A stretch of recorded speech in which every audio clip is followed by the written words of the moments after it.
This podcast is brought to you by lineupmedia.fm.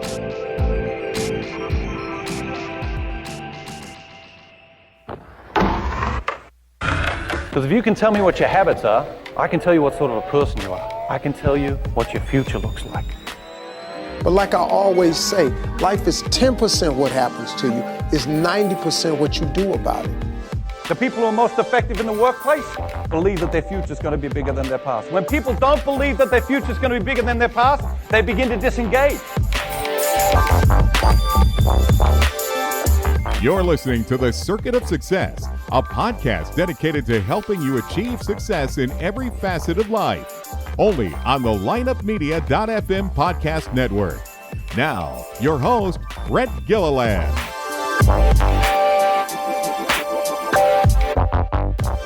Welcome to The Circuit of Success. I'm your host, Brett Gilliland, and today I'm excited. We got Dr. Ellen Reed. How you doing, Ellen?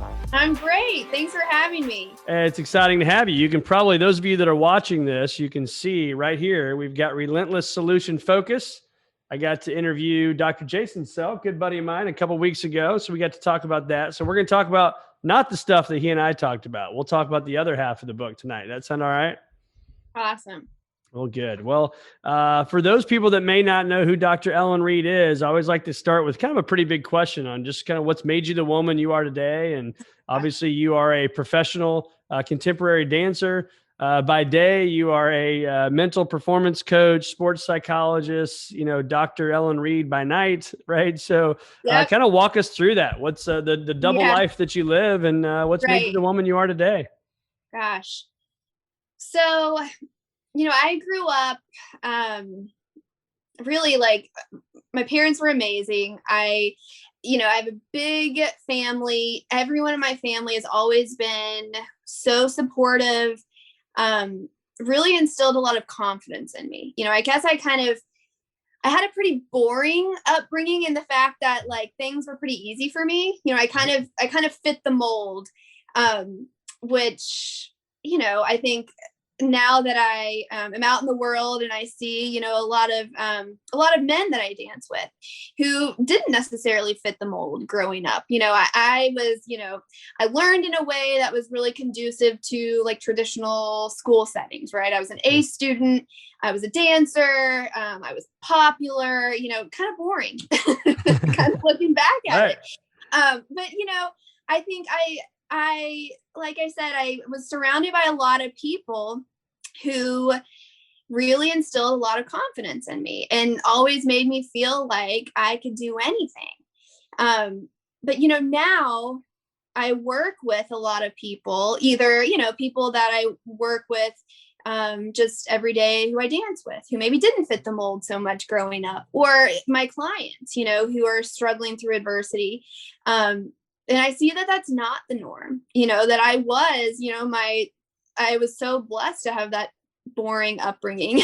Yeah. And, everybody doesn't have that. And I think kind of one of the things, that I've learned from Jason, I've been working with Jason for close to 15 years. And the thing that I would say is the most important thing that I instill in my clients and we instill in our clients is the importance of self-confidence. And I think I had a lot of people growing up that really instilled that in me, so much so that I didn't even notice, right? It was just normal for me. How do you think they did that? So, I mean, what did your parents do maybe that was, well, I always think, I don't know why I have this memory, but I've got a big Catholic family. My mom is one of 8. So every birthday, every holiday, we all are getting together and there's probably 40 people in one house, for every holiday, every birthday. And, I just always remember my uncles and, always so excited to hear about what I was doing, whether it was like 6th grade science project or, in high school with my dancing or, what I was pursuing academically. They were always so excited to hear about it. And I just remember them always saying, Ellie, you're so smart, or you're so, you're so talented, or, just things that, again, that I probably really took for granted that, really looking back on it, it was so influential. even now, writing this book, and, of course my parents are getting a bunch of copies to give to everybody that they know, Right. and, my My aunts daughter's and an my author. uncles, yeah. My aunts and my uncles and my family, is just so excited for me. And, and that's something that, I think looking back on it has been really influential to me. And it probably was so, it was just kind of natural for them, right? That's just kind of what they do. And I think that, people that don't have that, right, didn't grow up like that, don't have a boss or a coach or, a mentor who is instilling confidence in them, which is actually quite rare, right? Have to learn to do that for themselves, because, self-confidence is the number one variable for performance. Higher your self-confidence is, the better you're going to perform. And, we all don't have someone, over our shoulder telling us how great we are all the time. I had that when I was younger, but I certainly don't have that now. And so we have to learn to do that for ourselves. So what about those people that don't have that though? So they didn't come up with the upbringing that you had, and uncles and parents and all these people telling you that. What advice would you have for that person listening right now that says, "Hey, that's great, Ellen, but I don't have it, man. I didn't grow up with it." Exactly. Yes. So you've got to learn to evaluate yourself in a way that's productive, right? So we kind of, if you think about it, like evaluate is kind of a scary word, right? Even as a mom, like my kids, my oldest son is 5 and he's like just now starting to get to the age where like they do kind of evaluations at school, they send home his little progress report, and even getting that as a mom, like does this to my heart. Evaluate is kind of a scary word, but people are scared of evaluating themselves because most people are doing it incorrectly or in a way that's really inefficient for progress and growth and motivation. So we need to learn to evaluate ourselves in a way that keeps our focus on our process, keeps our focus on what we're doing well, and keeps our focus on what we want to improve. Now, here's why this is so important. There's a theory in psychology, it's called expectancy theory. And I learned this from Jason, and he said that, pretty much every fundamental that he's developed filters through this expectancy theory. That which you focus on expands. Now, I think Jason actually talked about this when he was on here, that we're born with this problem-centric thought. As humans, our normal course of thought is to be very focused on and be very good at focusing on problems and our shortcomings.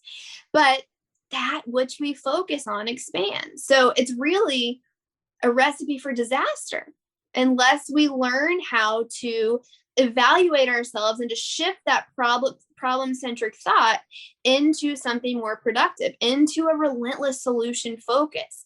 So again, that which you focus on expands. We're really good at focusing in on our shortcomings.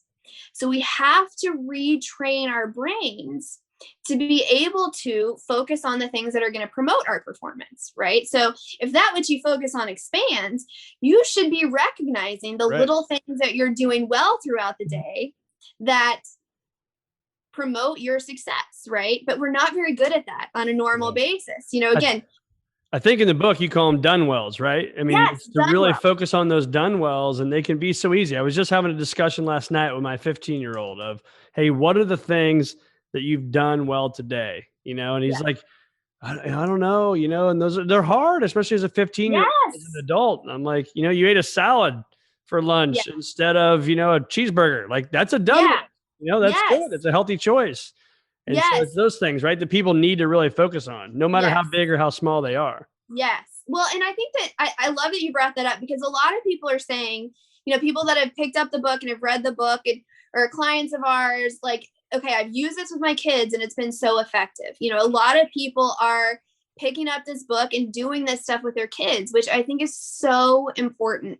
And I'll say too, that I work with I work with a lot of kids still. I work with a lot of athletes, a lot of business professionals, but I still work with a lot of high school students, even younger students. And it's kind of harder to get them on board with this stuff in a sense. Because, I think that with adults, we can give them the research behind it. And I can say, okay, this has been empirically studied. Here's the research. Right. Now, here's the tool that you're going to use that's going to train your brain to do this. Yep. But kids don't care about that, right? They don't care about that. I have to really like bring the pep talk, right? To get them to buy into it. But when they start going through the process and seeing the results, it kind of takes care of itself. But just what you just did, with your son, hey, what are 3 things you did well today?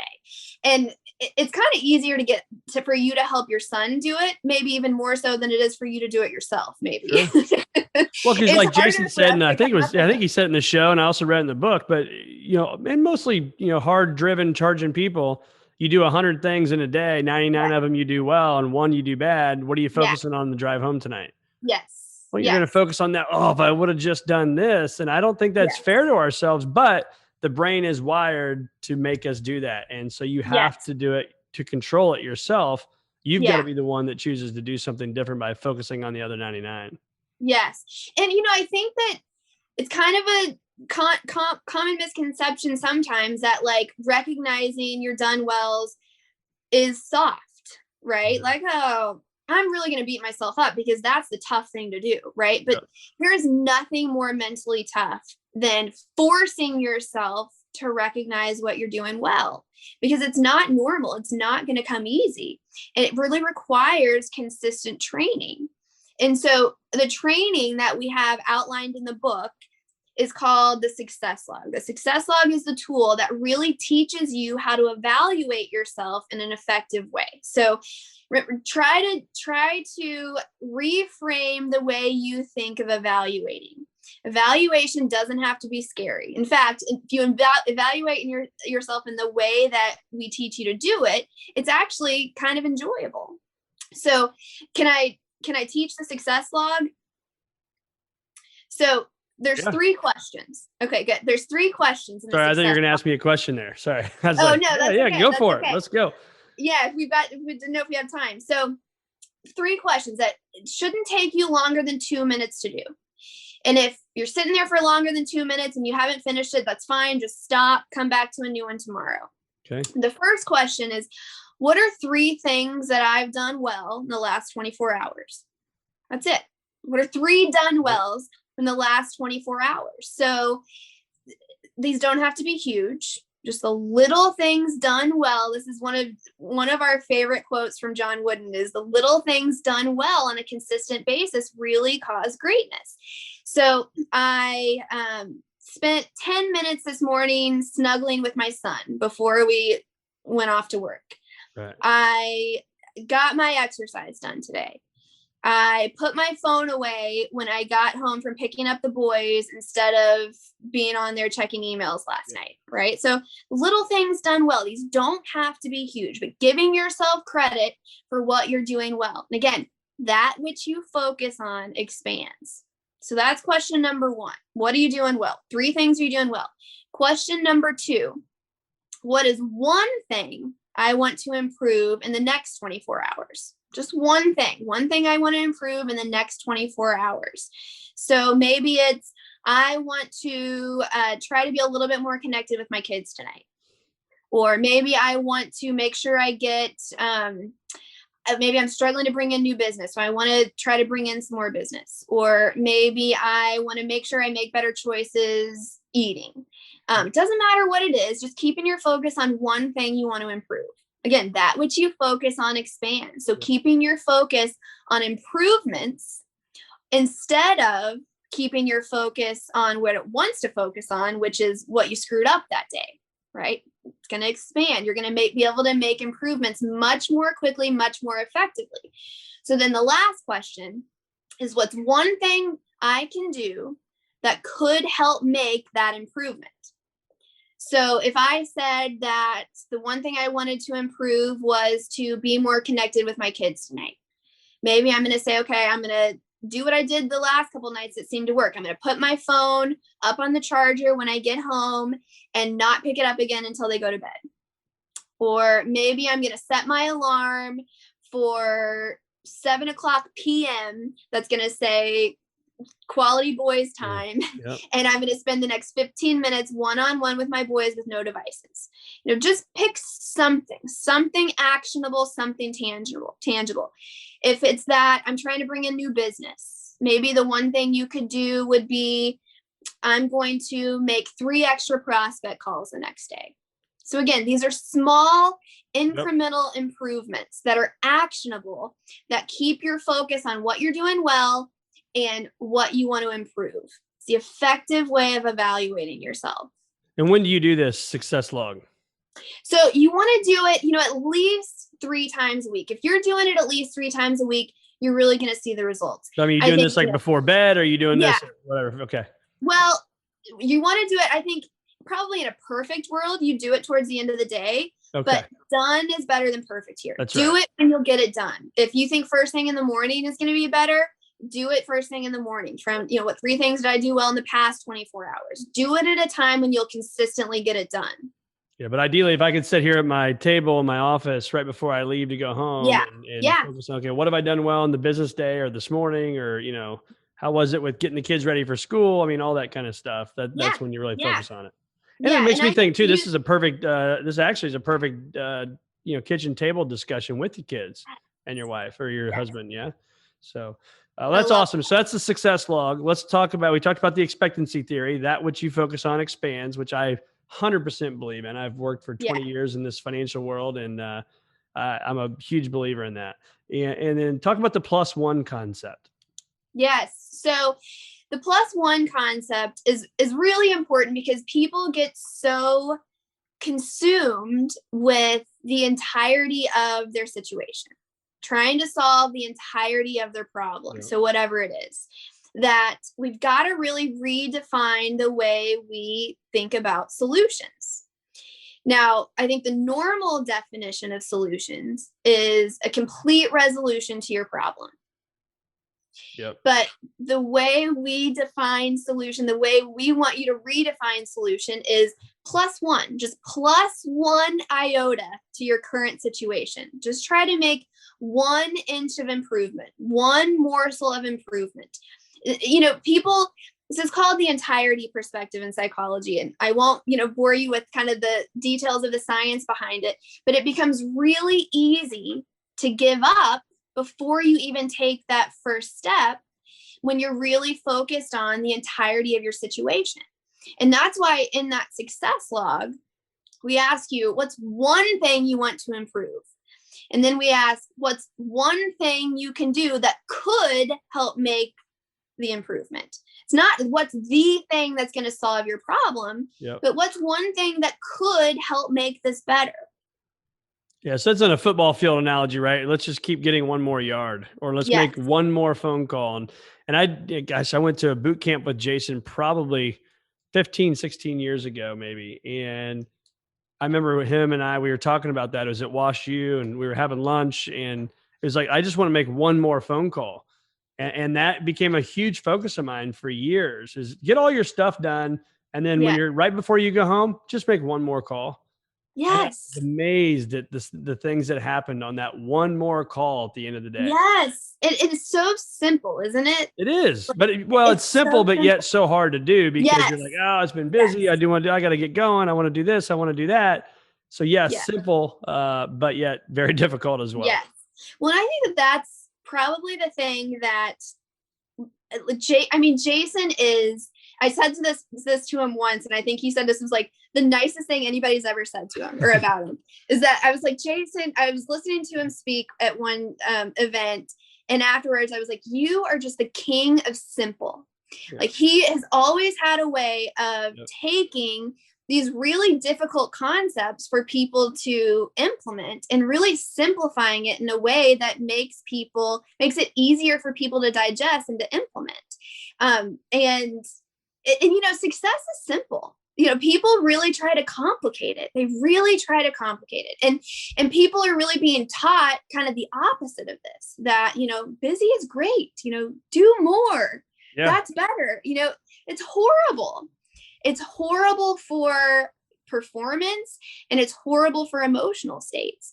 So if you can get yourself to figure out, to focus on what's the most important thing for you to do on a daily basis that's going to be most influential to your success, and then just put your focus on nailing that one thing, you're really going to like the results. Yep. And I think that's, one of the things that's been so successful about this book is that we really walk people through very clearly. There's no guesswork in it. Very clearly how to identify those most important things, and then what you need to be doing on a daily basis to make sure that you're nailing those most important things. Yeah.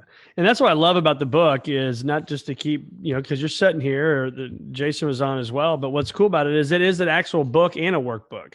Yeah. I mean, I know I was going through, and you're actually writing in the book, which I would challenge people that I know you put those spaces in there for people to do it. And I think, and I've been guilty of this at times, is you don't write in there, right? You don't write on those empty lines. You just say, I'll come back to that. And you never do. But I think take the back half of the book, or the back 25% of the book, and actually do the work. Yeah. And I think people will be blown away of what you come up with if you spend the time to do it. And one of the things that we really emphasize in there that I think is really important to say time and time again, and we say it time and time again in the book, is don't try to get this perfect. Like, take the next 60 seconds to work on this, or take the next 2 minutes to work on this. Because what happens is people get so consumed with trying to do it perfectly that they say, okay, well, I don't have the focus right now to do it, but I'll do it later. Right. And I'll do it later is really just code for it's not going to get done. Yeah. And so, we really, I think you're saying it nicer than what you say in the book, right? I think you or Jason, one of you said that's what losers say. Loser. Right. I think that's what I think it's the language of a loser that always the makes language of a loser. Yeah. I highlighted that part. I liked it because it's raw. I'll do it later. It's on page 17. I'll do it later is the language of a loser. It says it may sound harsh, but it's simply another way of saying it's not important enough to do it right now, which means I'll do it later.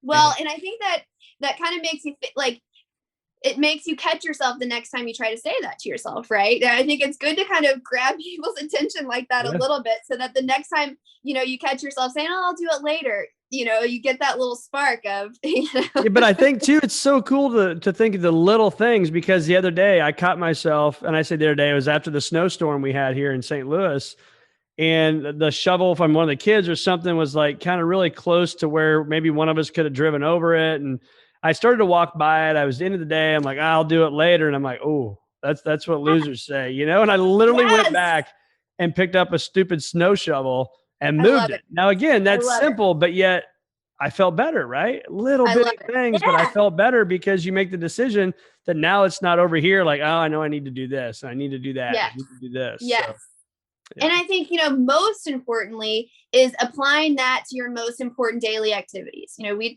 talk about them as process goals in the book, but the things that are most important for you to get done every day that are going to directly impact your success. And that's where it's really tempting for people to say, oh, I'll do it later. Right? I've got a million things on my to-do list, so I'm going to do these easy things first and check those off the list instead of starting with the things that are really important. Yep. And so, one of the things that we really emphasize is getting those most important daily activities done first. Yeah, I don't disagree. I mean, I think the most important ones are usually the hardest ones. Yeah. And what I have found is if I can get the really hard ones done first, my day is a lot better because I know it's just going to get easier, right? Yes, if you got a tough phone call to make the phone call at 8 a.m. or 9 a.m. whenever you can do it. Don't wait until 3 o'clock, because now all day long, that hard phone call is going to take up your energy and your focus. Yeah. Because you don't want to get there. There's a chemical process to that too. Here's one of the other things that I was recently thinking about that, when I met Jason when I was, I think, just starting graduate school. So, and he was just about to start with the Cardinals. Okay. And and that's actually kind of how we connected, is because he was looking for someone to help him with kind of some administrative tasks. And I was just starting graduate school, sure, I can make some extra money. This will be great. Right. And actually, my first task with him is I would confirm his appointment. So this was 15 years ago. We didn't really have That's cool. Google Calendar, right? So we'd meet up once a week and I would write down his appointments in my paper planner and call. And he was starting with the Cardinals. And so apparently I was calling all of these big deal Cardinals players that I had no idea who they were. Right. So I wasn't starstruck at all. So I was the perfect candidate. But one of the things that Jason really taught me early on is that, the science behind things is important, but the way that you present it is so much more important than that, because things that I was kind of churning out during graduate school is I was getting really kind of consumed with the science behind things. And my writing and everything like that was very kind of read very similar to like a textbook. Right. Yep. And I love the science. I'm a scientist. I've got my doctorate in experimental psychology. But what Jason really taught me and what I really think he is so great at is presenting this stuff in a way, again, that is so compelling, that makes people really realize the importance of it and know exactly how to apply the science that this is based on in their real lives. And so I say all that to say this, that you talked about how important it is to, get that important thing done first in the day, because that really gives you a lot of momentum throughout the rest of your day. And, there's a scientific reason for that and a chemical reason for that, that when you have that little success, that releases all of these feel-good neurotransmitters into your bloodstream, into your body, that really give you a lot of momentum throughout your day. But when you keep putting off that important stuff, you feel your stress level starting to creep up and creep up and creep up. And that's cortisol going through your body, right? And that really does a number on our ability to perform throughout the day. So but what about the person that may be listening to this, watching this, and they're like, yeah, but again, Brett, you talk about this all the time, or Ellen, now you're saying this is, you don't understand my situation. And maybe it's financial, right? Because of COVID and they've lost their job and they're like, look, I've been trying to do this, but I'm trying to, plan for one more thing. And I don't have the money I once had, or I'm in this spot with my physical weight where I don't want to go exercise. I mean, what about that, right? You're in this hole and you just got to dig yourself up. And it's easy for us to sit here and sing Kumbaya and act like, oh, just think positively. Well, right. BS, right? It's hard when you're in the bumps. Yes. It can't just be a pep talk. And, I think that, pep talks are great, right? They work for a couple days, but then they really don't do anything to change your life. It's really about the consistency of the small stuff, right? And so what I say to that is pick one thing. Sorry, my battery's running low here. Am I back? You're back. There we go. Okay. Pick one thing to start with. It doesn't matter what it is. Pick one thing that resonates with you. Maybe it's one thing you heard here. Maybe it's one thing that you read in the book. Pick one thing and start executing that one thing. And just let the momentum, let the results from that one thing really, sorry, Brett. That's okay. Okay, there we go. I keep getting interrupted here. Let the momentum from that one thing really carry you into the next thing. Again, the entirety perspective. It's so easy and so normal to get consumed with the entirety of the problem. And this is a difficult time. I started this podcast talking about, how great my upbringing was, right? And how kind of easy it was for me. And I fully acknowledge that. And I fully, I know that is not the case for everyone growing up. And I know that, I'm sitting here at my house able to continue what I'm doing, virtually, and I'm really lucky. And, I have stuff in my life too. I have adversity and I have struggles in my life, just like you do, just like everybody else does. And this is a really difficult time. And what to do in a really difficult time, in a time of adversity, when people feel out of control, is to pick one thing Doesn't matter what that one thing is. Pick one thing and start getting all over attacking that one thing. Take back control of that one thing. Maybe it's I'm going to make 5 calls a day. Or maybe it's I'm going to walk on the treadmill for 30 minutes a day. Yeah. Or maybe it's I'm going to spend 10 minutes with my spouse without devices a day. Doesn't matter. Start small. Start small. Pick that one thing and get all over the execution of that. Yeah, I agree with that. I mean, I was this big believer when I was, in my 20s and even in my early 30s. And you just want to set all these goals and you want to go from A to Z and then maybe you hit them and then maybe you didn't. And then you were beating yourself up over it. And that's advice I would have for people too, is don't just try to set that A to Z goal and expect it to happen in the next month, 6 months. I mean, this is a long game, right? We have to play. And it took me forever, it felt like, to realize that just one step, right, one foot in front of the other is how you win. It's not take that giant leap. And it's interesting because what does kind of seem maybe slow at first, because people are used to setting like 5 goals or is actually the fastest way to get there. Right. And the longer that Jason and I have been doing this, the less we do. Right. What I mean by that is, I told you about how when I first started with Jason, I confirmed his appointments. Yeah. And his time slots used to be an hour. And he had, I don't know, maybe 8 of them in a day. And I would call 8 people in a day. Then they shortened down to 45 minutes and then 30 minutes and then 20 minutes. And now he doesn't really spend very often more than 15 minutes on the phone. And similar to me, our experience, the longer we've been doing this, and the more kind of success that our clients get, I think is a result of our ability to really simplify and really focus on, what's the important thing to nail in this one session. And then that's it. We don't throw more at you than can be done with consistency. And I think Jason mentioned this in his interview, but I think this is really important to say again, that the science behind channel capacity, so the amount of information that you can handle, that you can focus on and work on in your brain at a time, is that you can hold 3 things in working memory at a time. But for anything new or anything that you're trying to implement or improve, anything more than 1 is a recipe for inconsistency. And so don't set more than 1 goal at a time. Start with 1 and start with 1 thing to do to implement towards that goal. And then when you're consistent with that 1 thing for a month, then add a second and then add a third when you're consistent with that. And again, it's actually the fastest way to get there.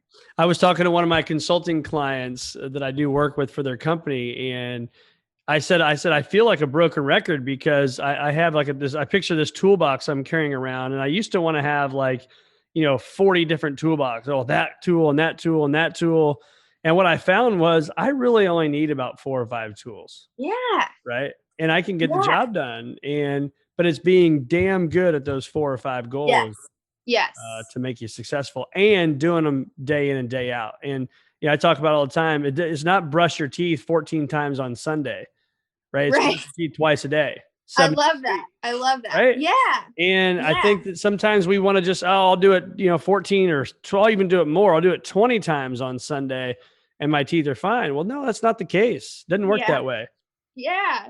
I love that. Well, and you like you said, you don't have to be good at everything, but you better be good at what's most important to your success. So A, you better know what's most important, and B, you better make sure that you're nailing those most important things. And that goes for, as a mom or, at home, as a spouse, as a friend, as, in business, we're not all like, I'm not the Pinterest mom or, like my sister kind of got those genes from my mom of like, like always like having the best holiday decorations and, and all of that. And I love that. I wish that was me, but it's not. Yeah. But what I know it's really important to me and that I nail with my kids is making sure that I'm helping them to develop their self-confidence. Yep. And so, you don't have to be good at everything, but you better be good at what's most important. And it's much simpler than people think. Yep. I love that. I love that. So what's that one thing for you? What is it that, if you don't mind sharing, kind of that one focus for you that you just got to get it done day in and day out? So, well, I've got a few, but that's because let me give the caveat to that I'm consistent with one, then add another, then add another. Sure, absolutely. So more than one for me.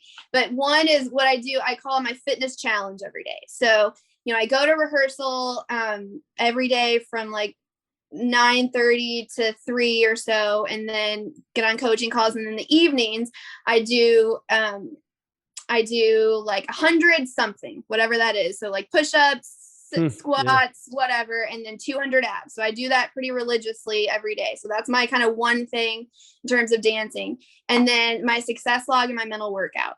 Okay. I like it. Well, it's all in the book. So where can we find more of Dr. Ellen Reid? So you can get on jasonselk.com on the website. You can also go to relentlesssolutionfocus.com. And that takes you to some great resources, the book and some resources from the book. I'm on Instagram, Dr. Ellen Reid, all the things on the things on social media. LinkedIn, Facebook, everything. Yeah. Right? Relentlesssolutionfocus.com. You can go to jasonselk.com.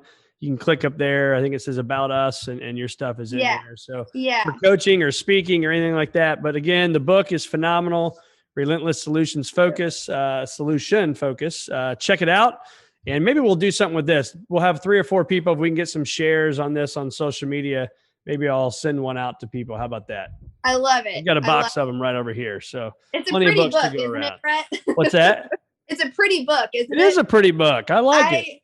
I do too. I was really, it was really important to me to make it good looking, because I was like, I want people to want to leave this on their desks. Yeah. Because it really needs to be something that's a constant reminder. And like you said, it's kind of like a workbook. You write in it, you work through it. So leave it out, use it as a reminder of implementing these principles. That's right. So we're gonna have some fun. Let's pull up your Instagram here, and maybe we can edit this in somehow into the show. We'll figure that out. We'll figure that out as we go. So I'm going to show, let's see, Dr. Ellen Reid. Here she is. Do you recall your last few posts? Any of your favorite posts, and why is it your favorite post? Do you know? Oh gosh. I'm putting you on the spot here. What is my last post? Do you Let's see see. it? Your last post is a video of you doing, it's very fast ballerina. Oh, yes. Okay. So that's me doing bar in my basement. So doing bar in the basement. Okay. We were talking about this before. The dance company, we've been really lucky that we're still able to rehearse through all of this, but we had a day, I can't remember why, but we were on Zoom that day. So we were taking class via Zoom, and I've got a little place in my basement where I do it. And I was, that's bar is kind of our fundamentals. So it's a first part of ballet class, and that's like our fundamentals. It's the thing that we work on really nailing. We do it every day. What's your fundamental? What's the thing that you need to be nailing every day?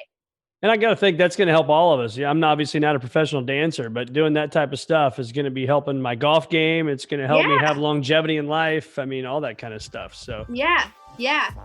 Well, awesome. Well, thank you, Dr. Ellen Reid. And again, thank you for writing the book, Relentless Solution Focus. It is awesome. And look forward to seeing you sometime when we're all out, mingling in person. So I know. Awesome. Congrats Thanks, on all your success. Thank you.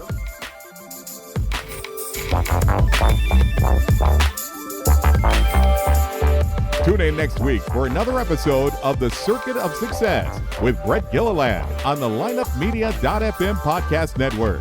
Subscribe to the show on iTunes, Google Play, Stitcher, and through our website, circuitofsuccess.com. Follow us on Facebook and Twitter, and email any questions to info@circuitofsuccess.com.